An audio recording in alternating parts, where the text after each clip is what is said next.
오늘 아침 우리에게 주시는 하나님 말씀은 스가랴 8장 14절에서 23절까지의 말씀입니다.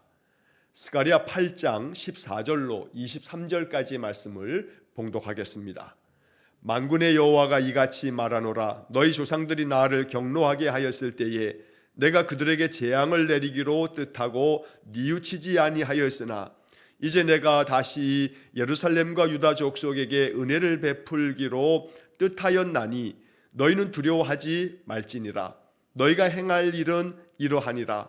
너희는 이웃과 더불어 진리를 말하며 너희 성문에서 진실하고 화평한 재판을 베풀고 마음에 서로 해하기를 도모하지 말며 거짓 맹세를 좋아하지 말라. 이 모든 일은 내가 미워하는 것이니라. 여호와의 말이니라. 만군의 여호와의 말씀이 내게 임하여 이르시되 만군의 여호와가 이같이 말하노라. 넷째 달의 금식과 다섯째 달의 금식과 일곱째 달의 금식과 열째 달의 금식이 변하여 유다 족속에게 기쁨과 즐거움과 희락의 절기들이 되리니 오직 너희는 진리와 화평을 사랑할지니라. 만군의 여호와가 이와 같이 말하노라. 다시 여러 백성과 많은 성읍의 주민이 올 것이라. 이 성읍 주민이 저 성읍에 가서 이르기를 우리가 속히 가서 만군의 여호와를 찾고 여호와께 은혜를 구하자 하면 나도 가겠노라 하겠으며 많은 백성과 강대한 나라들이 예루살렘으로 와서 만군의 여호와를 찾고 여호와께 은혜를 구하리라. 만군의 여호와가 이와 같이 말하노라. 그날에는 말이 다른 이방 백성 10명이 유다 사람 하나의 옷자락을 잡을 것이라. 곧 잡고 말하기를 하나님이 우리와 함께 하심을 들었나니 우리가 너희와 함께 가려 하노라 하리라 하시니라. 아멘. 자, 어제 이어서 스가랴 8장 나머지 부분의 말씀을 읽었습니다. 자, 스가랴서가 전체 14장으로 되어져 있는데 이 14장까지 나오는 이 스가랴서 전체의 말씀 가운데 하나님의 은혜의 약속이 가장 잘 담겨져 있는 그런 장은 이 스가랴 8장입니다. 그래서 스가랴 8장은 스가랴서 전체의 이 내용 가운데서도 하나님께서 이스라엘 백성들을 회복시키시겠다는 약속, 또 이스라엘 백성뿐만 아니라 하나님께서 온 세상 열방에 대해서도 그들에게 다시 은혜를 베풀고 그들이 또한 하나님께로 나와 하나님 백성 될 것이라는 그런 약속이 담겨져 있는 아주 복된 말씀이 스가랴서 8장의 내용입니다. 자, 오늘 본문을 통해서도 하나님의 약속은 계속 이어지고 또 오늘 20절 이하의 말씀에서는 온 세상 열방에 하나님의 자비하신 은혜가 임할 것이라는 약속 또한 포함되어져 있습니다. 사실 우리가 지금까지 신앙생활하면서 이 선지서들은 잘 접할 기회가 많지 않습니다. 통독을 하면서 선지서를 전체를 이렇게 또 읽어가는 것을 우리가 지금 매년 이렇게 하고 있지만 그냥 성경을 읽다 보면 이 내용이 무엇인지 잘 알지 못한 채로 지나가 버리는 그런 때도 참 많습니다. 그래서 선지서들의 내용을 이렇게 아침마다 조금씩 강해하면서 말씀을 들으면서 내용을 정리하게 될 때 또 이 말씀들을 계속 좀 반복해서 또 생각하고 또 듣고 이러면서 이 선지서에 담겨져 있는 복음이 얼마나 은혜로운 말씀인가 라고 하는 것들을 마음 깊이 새기고 선지서의 많은 말씀들이 환상도 나오고 또 그 당시에 역사적인 어떤 배경이 담겨져 있기 때문에 해석하기 어려운 구절들도 하나씩 그 뜻을 좀 우리가 깨닫게 되면서 그 속에 담겨져 있는 하나님의 마음을 발견해 가는 그런 은혜가 있기를 간절히 소망합니다. 자, 본문의 말씀을 이제 살펴보면 14절 말씀에 만군의 여호와가 이같이 말하노라. 너희 조상들이 나를 경노하게 하였을 때에 내가 그들에게 재앙을 내리기로 뜻하고 뉘우치지 아니하였으니. 자, 여기 이 말씀에 하나님께서 이스라엘 백성들의 그 옛날 그 조상들에게 경노하셨다라고 하는 말씀을 하십니다. 이스라엘 백성들이 아무리 하나님 말씀하셔도 선지자들을 끊임없이 보내서 돌아오라고, 악한 것에서 돌이키라고, 하나님의 정의와 공의를 가득한 그런 나라를 만들어 가라고, 이렇게 아무리 촉구하고 또 촉구해도 그들은 하나님 말씀을 듣지 않았습니다. 그래서 하나님께서 그들을 징계하셔서 바로 잡으시기 위해서 하나님 경로하셨습니다.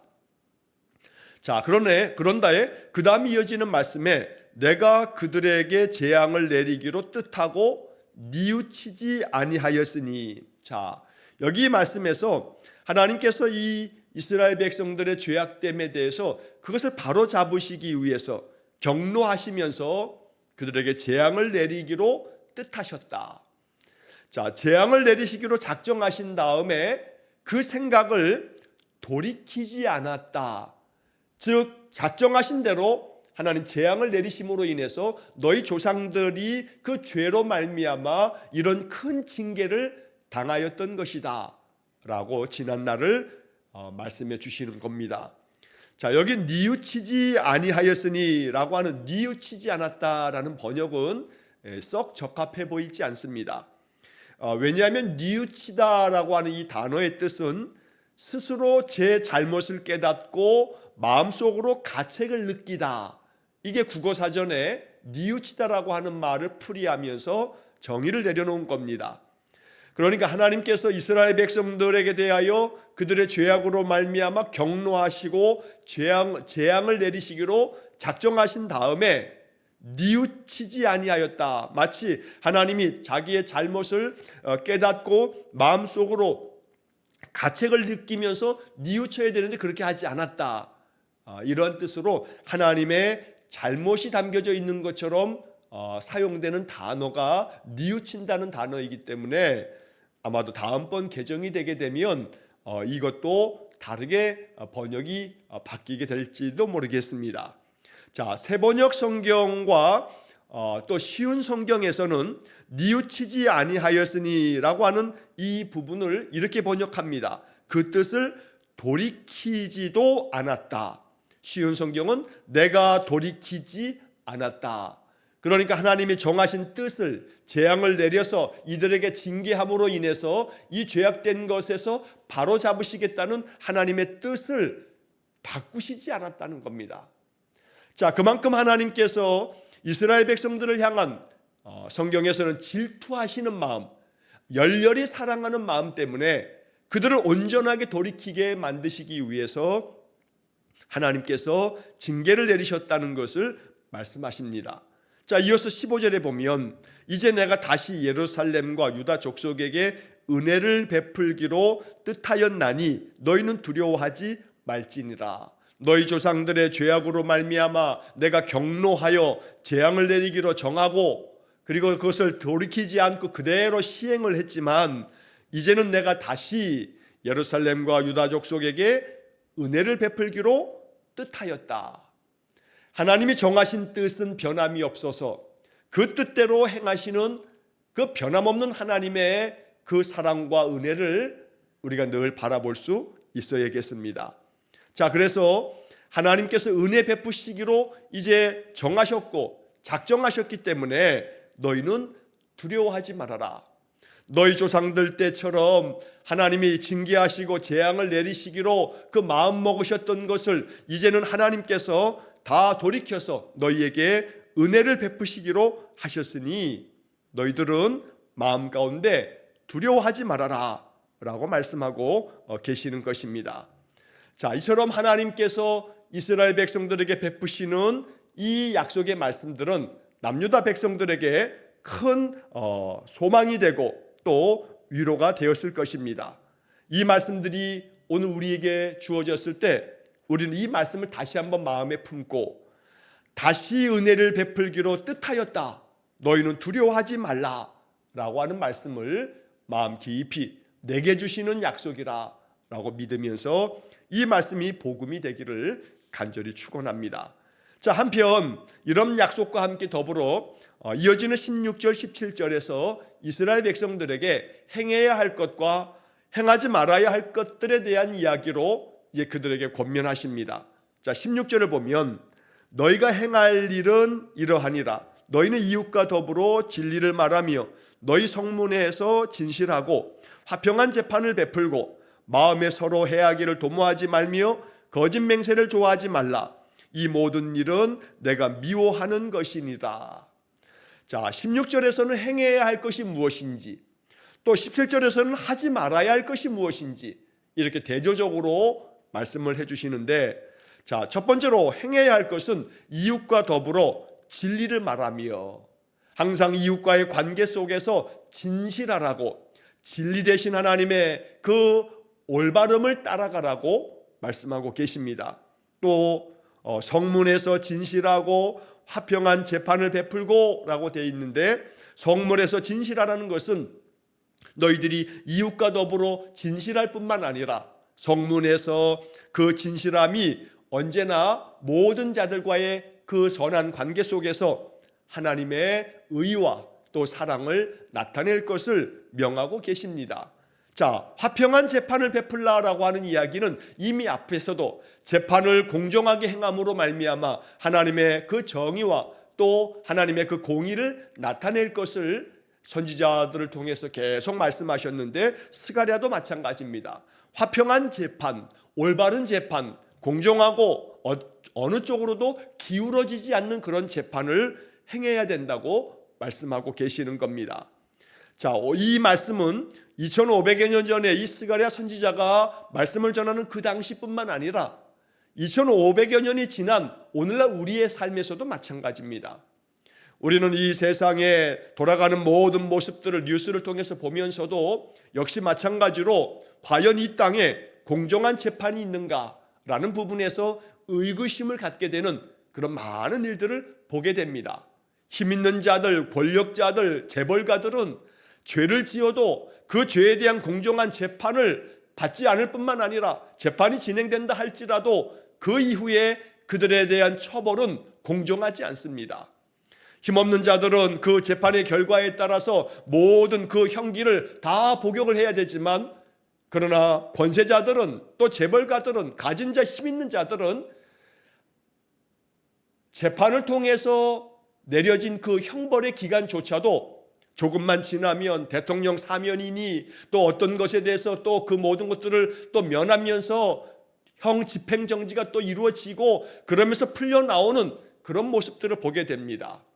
아무리 대통령에게 고유한 권한으로 사면권이 주어졌다 할지라도 그 사면이 국민들의 마음 가운데도 동의가 되어지고, 그래 그 정도면 됐다, 이건 좀 사면해도 된다라고 하는 부분에서 국민들이 납득이 되어지는 사면이 되어야 될 건데, 그렇지 아니하고 권력자들에게 또 가진 자들에게 편중되어져 있는 그런 사면들이라면, 국민들이 납득할 수 없는 사면이라면 그런 대통령의 이런 사면권은 사실은 점점 더 제한되어지는 쪽으로 가야 되는데, 권력자들은 그 일에 눈을 감습니다. 그래서 이 8.15 광복절을 앞두고서 이재명 대통령이 또 사면을 행했지만 과연 그것이 모든 국민들이 다 동의할 만한 사면이었는가라고 하는 부분에서 의구심을 떨쳐버릴 수 없다는 겁니다. 그러니 어느 정당이 집권을 하여도, 어느 정당이 권력을 가져도 그것은 팔이 안으로 굽는다고 자기 편에 더 유리하거나 또 그것이 또 다른 편에 또 좀 더 동의를 얻기 위해서 행해지는 자기들만의 잔치를 벌이는 그런 모습들을 우리가 보게 됩니다. 그러니 이 세상을 향한 하나님의 이 말씀은 2500여 년 전이나 또 오늘날이나 변함이 없습니다. 화평한 재판을 베풀어라. 온 국민들이 다 납득이 될 만한 그런 재판이 이루어져야 되고, 그 재판의 결과에 대해서도 엄중하게 처벌되어지도록 하나님은 정의와 공의를 계속해서 촉구하고 계시는 겁니다. 자, 17절 말씀에 마음에 서로 해하기를 도모하지 말며 거짓 맹세를 좋아하지 말라. 이 모든 일은 내가 미워하는 것이니라. 자, 우리는 여기서 14, 16절의 말씀에서는 너희가 행할 일은 이러하니라. 하나님은 이런 표현처럼 끊임없이 성경의 많은 말씀으로 우리가 행할 일이 무엇인지를 가르쳐 주십니다. 또 한편 이 모든 일은 내가 미워하는 것이니라. 또 반대로 하나님께서 미워하시는 것, 하나님이 가증하게 여기시는 것, 하나님이 엄히 금하시는 것들도 말씀해 주십니다. 그래서 믿음의 사람들은 행할 일을 성경에서 찾고 하나님이 미워하시는 것을 성경에서 배우면서 우리가 해야 할 것과 하지 말아야 할 것을 잘 분별하며 살아가는 것, 그렇게 행하면서 살아가는 것, 이것이 바른 믿음이다 라는 것을 잊지 말아야겠습니다. 마음에 서로 해하기를 도모하지 말아라. 서로 해치면서 내가 저 사람을 넘어서기 위해서는 저 사람을 짓밟고 가지 않으면 안 된다는 그런 이 완악한 세상의 질서, 이 악한 세상의 모습들, 그래서 서로 해하기를 도모하는 이런 것들은 내가 미워하는 것이다. 거짓 맹세를 좋아하지 말아라.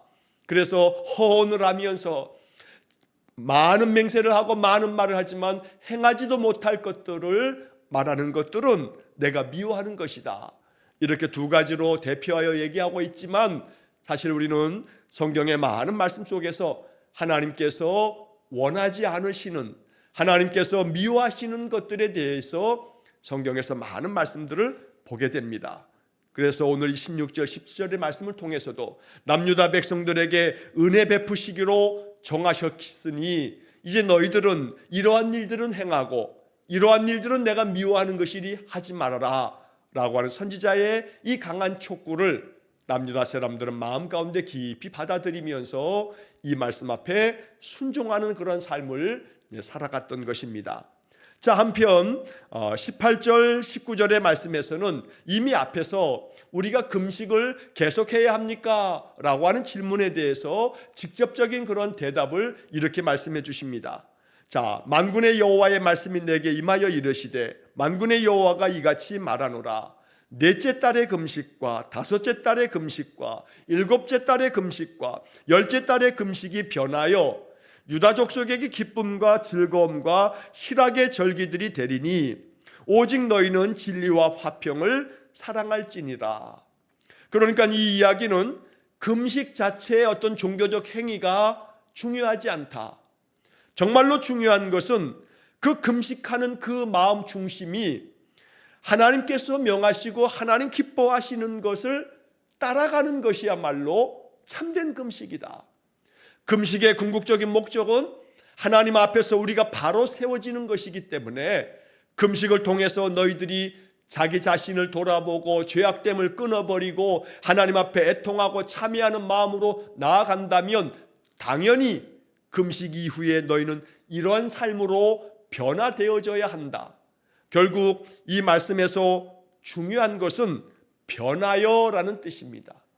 단순히 이 이야기는 이러한 금식들이 변해서 기쁨과 즐거움과 희락의 절기가 될 거다. 이제 더 이상 금식하는 것이 아니라 기쁨의 절기들을 맞이하게 될 거다 라고 되어져 있지만 이 중요한 말씀은 변하여라는 것이 금식이 바뀌어서 기쁨의 절기가 된다라는 이 표현에 담겨져 있는 뜻은 너희들이 금식을 통해서 궁극적으로 이루어야 할 것은 변하는 것이다. 변화되어짐으로 말미암아 이제는 진리와 화평을 사랑하는 자들이 되어야 한다. 그렇게 될 때 너희들의 삶의 기쁨과 즐거움과 희락이 가득하게 될 거다. 이것이 바로 이 19절과 20절이 담고 있는 메시지가 됩니다. 자, 여기에 앞에서는 다섯째 달과 일곱째 달의 금식을 언급하고 있지만 오늘 본문에서는 두 가지가 더 첨가되어 있습니다. 넷째 달의 금식과 다섯째 달의 금식과 일곱째 달의 금식과 열째 달의 금식, 이런 표현이 나옵니다. 자, 이에 대해서 성경학자들의 해석은 이러합니다.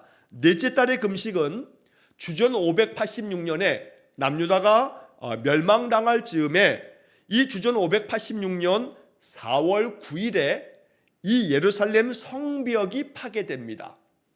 자, 이 예루살렘을 둘러싸고 있는 성벽이 바벨론의 느부갓네살 왕에서 의해서 파괴되었던 것이 4월 달입니다. 그래서 4월 달이 되게 되면 유다 백성들은 우리를 보호하고 지켰던 예루살렘 성벽이 무너져 내렸다는 것에 대해서 애통한 마음으로 금식을 행했습니다. 이게 4월 달의 넷째 달의 금식입니다. 자, 그 다음에 다섯째 달의 금식은 이미 앞에서 말씀드린 것처럼 주전 586년 5월 7일에 예루살렘 안에 있는 성전, 솔로몬이 지었던 여호와께 예배하는 그 성전이 무너졌습니다. 그래서 5월 달에 다섯째 달의 금식은 성전이 무너진 것에 대한 그런 애통한 마음의 금식이 다섯째 달의 금식입니다. 자, 일곱째 달의 금식은 또 앞에서도 말씀드렸지만 총독 그달리아가 죽임을 당한 것, 암살당한 것에 대한 애통한 마음을 담고 있는 그런 절기가 일곱째 달의 금식이었습니다. 자, 그리고 마지막 여기에 포함된 열째 달의 금식에 대해서는 이 열째 달의 금식은 주전 586년 남유다가 멸망당하기 한 1년 반 전에 주전 588년에 바벨론에 의해서 예루살렘이 완전히 포위됐던 것이 바로 열째 달에 있었던 일입니다. 자, 그렇게 이스라엘의 역사 가운데 그들이 기억하고 싶지 않았던 성벽이 무너지게 되고 성전이 무너지고 또 시드기야 왕이 마지막으로 포로로 끌려가고 난 다음에 그들의 지도자로 세워졌던 그달리아가 암살당하고 그리고 예루살렘이 포위당했던 그런 때를 그들이 기억하면서 애통함을 표현했던 그런 절기들이 바로 넷째 달의 금식, 다섯째 달의 금식, 일곱째 달의 금식, 열째 달의 금식입니다. 그러나 그런 모든 금식이 이제는 변해서 유다 족속에게 기쁨과 즐거움과 희락의 절기들이 될 거다. 너희들이 이제는 그 모든 애통한 마음들을 다 잊어버리고 이 모든 것들이 변해서 마음 가운데 기쁨과 즐거움이 넘치게 될 거다. 자, 이렇게 되어짐으로써 오직 너희는 진리와 화평을 사랑할지니라. 하나님께서 남유다 백성에게 베푸시는 이러한 은혜를 경험하면서 너희는 더욱더 진리 가운데 살아야 되고 진실하여야 하고 또 화평을 사랑할지니라. 이 이야기를 세번역 성경은 이렇게 번역합니다. 너희는 마땅히 성실을 사랑하고 평화를 사랑해야 한다. 화평을 사랑할지니라. 이 말씀이 이스라엘 백성들에게 주어졌던 겁니다. 자, 그러나 이 말씀이 과연 지금도 계속 변함없이 이스라엘 사람들의 마음 가운데 살아있는 말씀인가? 지금도 여전히 저 이스라엘은 팔레스타인과 끊임없는 전쟁을 벌입니다. 이란과도 마찬가지고 레바논과도 마찬가지고 이유야 그들의 무장단체들로 인해서 여러 가지 많은 그런 어려움들이 있다 하면서 벌이는 것이지만 그러나 그로 인해서 많은 민간인들이 죽임을 당하는 그런 평화가 사라진 땅이 지금 이스라엘 땅입니다. 이스라엘이 스가랴 선지자가 주신 이 말씀을 그들이 지금도 계속되어져야 할 하나님의 명령으로 받는다면 그 어떤 정치가들의 정치적인 여러 이해관계 때문에 계속해서 주변 나라들을 침략하는 행위를 멈춰야 됩니다. 너희는 진리와 화평을 사랑할지니라. 이것은 2500여 년 전에 남유다에게만 해당되는 얘기가 아니라 지금도 하나님의 말씀, 이스라엘 사람들이야 예수 그리스도를 구세주로 믿지 않기 때문에 그들에게 있어서는 구약 성경만을 가장 중요한 것으로 받아들이고 있지만 그렇다면 구약의 선지자의 이 말씀을 오늘 우리에게 주는 말씀으로 받아들여야 할 겁니다. 하지만 그렇지 않기 때문에 여전도 저 이스라엘 땅은 진리와 화평을 사랑해야 하는 이 선지자의 말씀을 거역하고 있는 것입니다. 마찬가지 오늘도 우리에게 주시는 이 말씀은 우리로 하여금 우리가 행할 일이 무엇인가? 너희가 행할 일은 이러하니라. 너희는 진리와 화평을 사랑할지니라. 결국 16절의 말씀은 여기 나오는 19절의 말씀으로도 이어지는 것입니다. 우리의 삶이 언제나 진리와 화평을 사랑하는 삶이 되기를 간절히 축원합니다. 쉽게 말하면 성실해야 한다는 겁니다. 진리라는 말은 성실이라고 하는 말로 세번역 성경에서 번역되어 있습니다. 언제나 하나님을 섬기는 믿음의 사람들이 성실해야 합니다. 진실해야 합니다. 평화를 사랑하는 마음, 그래서 늘 다툼이 없이 늘 화평케 하는 자가 복이 있다는 예수님의 그 칠복을 기억하면서 늘 평화롭게 모든 관계에 화목함이 있는 그런 삶이 되어져야겠습니다. 자, 이어서 20절부터 나머지 23절까지의 말씀은 남유다 백성에게 뿐만 아니라 온 세상 열방이 하나님을 찾고 하나님께 나와 하나님 백성 되어질 때 하나님께서 그들에게 베푸시는 은혜를 말씀하고 계십니다. 자, 이 20절부터 23절까지의 말씀은 이스라엘 백성들이 별로 좋아하지 않을 말씀입니다. 왜냐하면 이스라엘 사람들은 자기 민족, 이스라엘 민족만이 하나님께 선택받은 민족이라는 확신을 가지고 사는 사람들입니다. 자, 그런데 이스라엘 백성만이 아니라 만민들이 하나님께로 나와 하나님의 은혜를 얻어 하나님 백성 된다는 것, 이거 이스라엘 사람들이 별로 탐탁치 않게 여기는 그런 내용들입니다. 그래서 이스라엘 사람들이 가장 마음에 원치 아니하는, 별로 좋아하지 않는 선지자가 있습니다. 바로 요나 선지자입니다. 요나 선지자를 왜 그들이 그렇게 마음에 기뻐하지 않냐 하면, 이스라엘 백성들에게 구원을 베푸시는 하나님께서 저 아수르 니느웨 백성들도 긍휼히 여기신다는, 니느웨 백성들에게 멸망을 선포하셨다면 선포하신 그 말씀대로 멸망시켜야 되는데도 불구하고 니느웨 사람들이 요나 선지자의 말씀을 듣고 돌이켜 회개하였을 때 이 니느웨를 향한 하나님의 심판을 거두시는 이야기가 요나서이기 때문에 이스라엘 백성 말고도 이방의 저 악한 백성들에게도 하나님이 자비를 베푸신다는 요나서의 말씀을 이스라엘 사람들이 그렇게 썩 좋아하지 않습니다. 자, 여기 20절에서 23절도 마찬가지입니다. 20절의 말씀을 보면 만군의 여호와가 이와 같이 말하노라. 다시 여러 백성과 많은 성읍의 주민이 올 것이라. 여기서 여러 백성과 많은 성읍의 주민이라고 말했을 때 이건 단순히 이스라엘 백성들만을 말하는 것이 아닙니다. 자, 뒤에 이어지는 21절에서 이 성읍 주민이 저 성읍에 가서 이르기를 우리가 속히 가서 만군의 여호와를 찾고 여호와께 은혜를 구하자 하면 나도 가겠노라 하겠으며, 그래서 이쪽 성읍, 이쪽 동네 사람들이 저쪽 동네 사람들에게 우리가 여호와를 찾아가자, 여호와께 은혜를 구하자라고 이렇게 말하면 그쪽 동네 사람도 그래 나도 가겠다 하면서 많은 그런 성읍의 주민들이 하나님께 나와서 하나님께 은혜를 구할 것이다. 자, 그런데 22절에 많은 백성과 강대한 나라들이 예루살렘으로 와서 만군의 여호와를 찾고 여호와께 은혜를 구하리라. 이스라엘 백성만이 아니고 많은 백성들이, 많은 나라 사람들이, 강대한 나라들조차도 하나님께 나와서 하나님을 찾고 하나님께 은혜를 구하게 될 거다. 이렇게 모든 나라들이, 온 세상 열방이 하나님께 나올 것에 대하여 하나님 말씀해 주십니다. 그리고 23절에 만군의 여호와가 이와 같이 말하노라. 그날에는 말이 다른 이방 백성 10명이 유다 사람 하나의 옷자락을 잡을 것이라.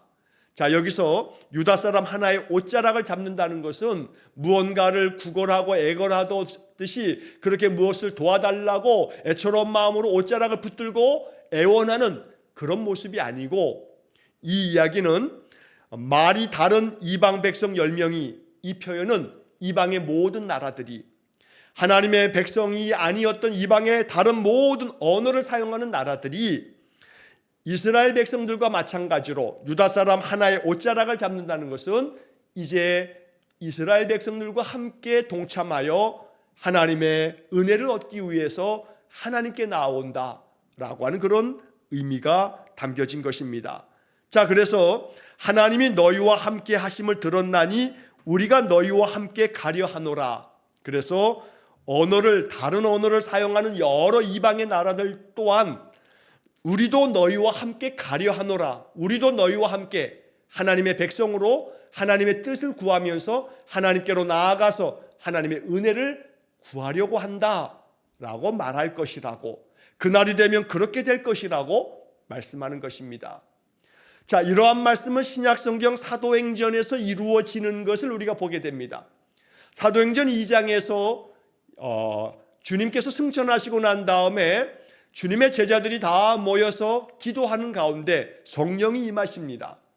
자, 이 성령이 임하실 때에 그들이 각각 다른 언어로 하나님께서 주신 그 방언의 은사를 받으면서 하나님 앞에 기도하는 장면이 나오고, 그러면서 오순절에 예루살렘에 모였던 많은 이방의 사람들이 하나님의 말씀 앞에 돌아오게 되는 장면을 우리가 사도행전 2장의 말씀에서 만나게 됩니다. 자, 이처럼 하나님께서는 이스라엘 백성뿐만 아니라 세상의 모든 열방의 나라들조차도 하나님을 찾고 하나님께 은혜를 구하는 그런 백성이 되게 하겠다 말씀하셨습니다. 이 말씀의 증거가 바로 우리들입니다. 동방의 작은 땅 이 대한민국에 하나님께서는 선교사들을 보내서 복음의 씨앗을 심었고, 복음의 씨앗이 심겨진 지 100년, 200여 년이 지나오면서 이렇게 하나님의 나라, 하나님의 뜻을 구하는 하나님의 백성들이 많아지게 된 겁니다. 그 중에 하나가 오늘 이렇게 새벽을 밝히며 예배하는 우리들입니다. 날마다 하나님의 은혜를 구하기 위해서 하나님을 찾는 그런 열심이 우리 안에 있어서 이렇게 아침마다 깨어서 하루를 예배로 시작하는 겁니다. 여기 이 말씀이 성취되어진 증거가 바로 우리 한 사람 한 사람, 우리들이 증거라는 겁니다. 이렇게 여호와를 찾고 여호와께 은혜를 구하는 이방의 백성들이 우리 자신들이기 때문에 하나님은 이 말씀 그대로 우리에게 은혜를 베푸실 것입니다. 오늘 이 스가랴 8장의 이야기는 스가랴서 전체에서 하나님께서 은혜 베푸실 것과 회복시켜 주실 것에 대한 약속이 담겨져 있는 그런 소중한 말씀들이기 때문에 어제의 말씀과 오늘 본문의 이 8장의 이야기 전체를 통해서 하나님의 변치 않는 이 약속, 이것이 우리의 삶에도 풍성한 열매가 되어지기를 주의 이름으로 간절히 축원합니다. 오늘 이 말씀 다시 한번 마음에 새기면서 은혜 베푸시기로 뜻하신 하나님께서 우리에게 더 큰 사랑으로 기쁨과 즐거움과 희락의 절기가 되어서 언제나 우리의 삶에 복 주시기로 약속하셨으니 행해야 할 것과 하나님이 미워하시는 것들을 잘 분별하여서 온전히 하나님을 찾고 하나님의 은혜를 구하는 신실한 믿음의 사람 되시기를 주의 이름으로 간절히 축원합니다. 기도하겠습니다.